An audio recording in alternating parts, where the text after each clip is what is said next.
today we are going to talk about datamapper turbo extract. So datamapper turbo extract is one of the types of four data mappers that we have already extract, load, transform, and the final one is turbo extract.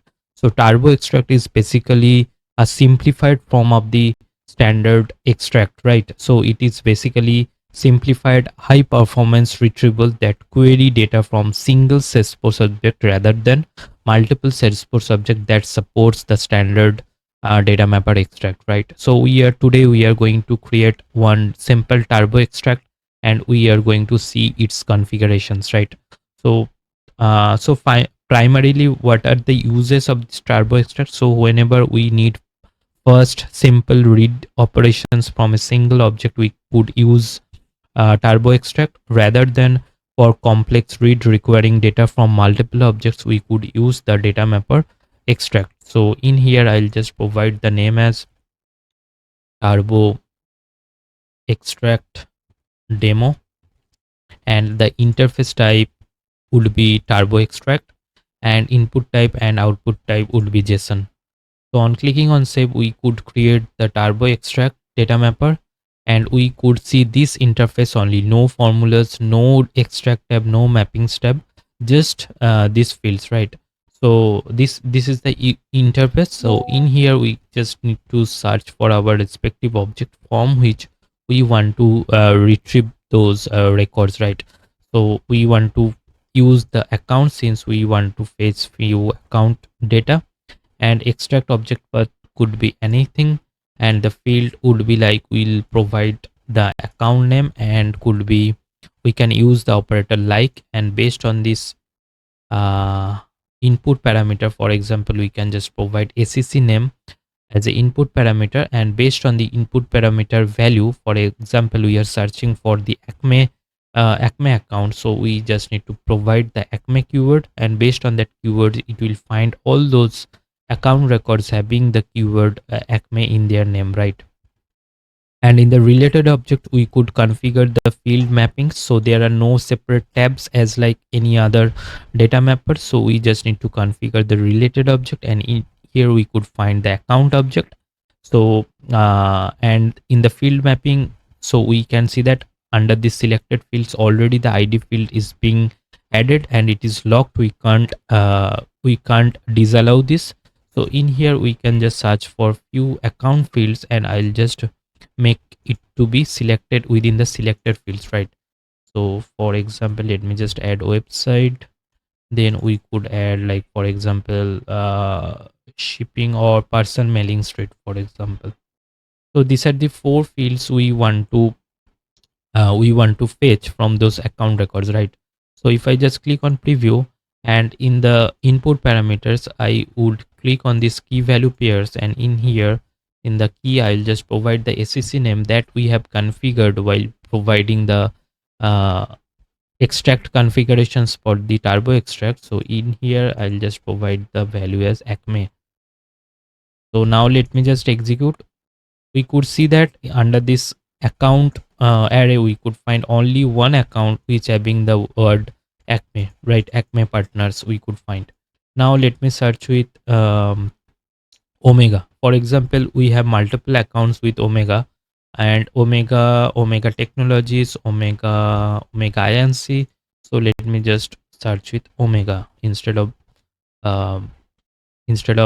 Acme, and we would find like multiple accounts with the name Omega is being displayed. Omega Financial Services, Omega Inc., Omega Insurance, Omega Systems, Omega Technologies. So this is how we could simply configure the turbo extract, in which we know like only single object retrieval will be required. There are no complex scenarios, and we could find the query time as well, and it is very high performance since we are not going to configure more complicated task like formula or anything else, right?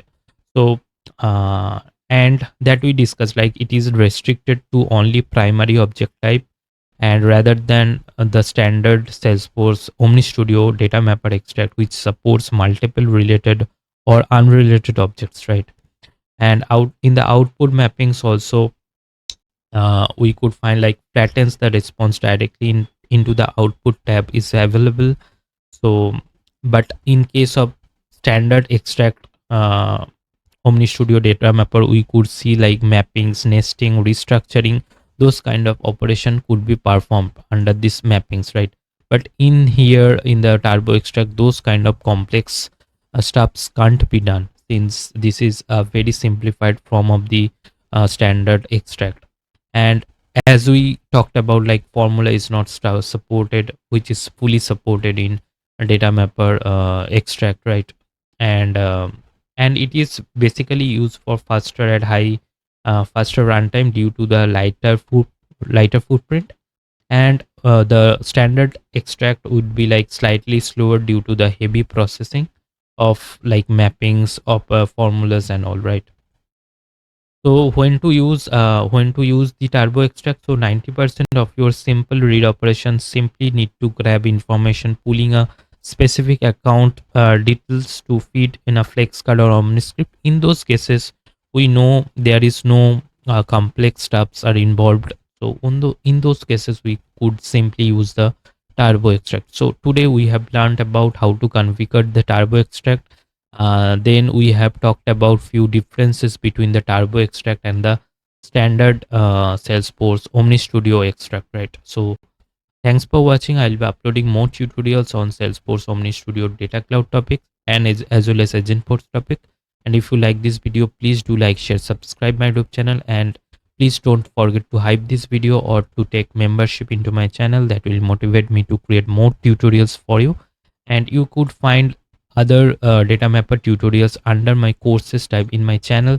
Under my courses tab, you could find like data mappers in OmniStudio tutorials. There are like more than 20 plus tutorials available, and you could find other tutorials and playlist as well. So under this playlist tab, you could find tutorials on different OmniStudio elements, for example, business rule engine, expression sets, decision matrix, integration plus procedure, flex cards.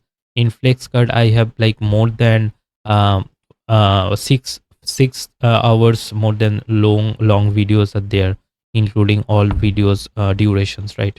And we have tutorials on flows. Then we have data cloud, Salesforce flows, then Agentforce, Apex triggers, then we have this OmniStudio. So in here you could find more than 100 plus videos on OmniStudio on different topics. So please stay tuned, and if you like this video, please like, share, subscribe my YouTube channel, and thanks for watching.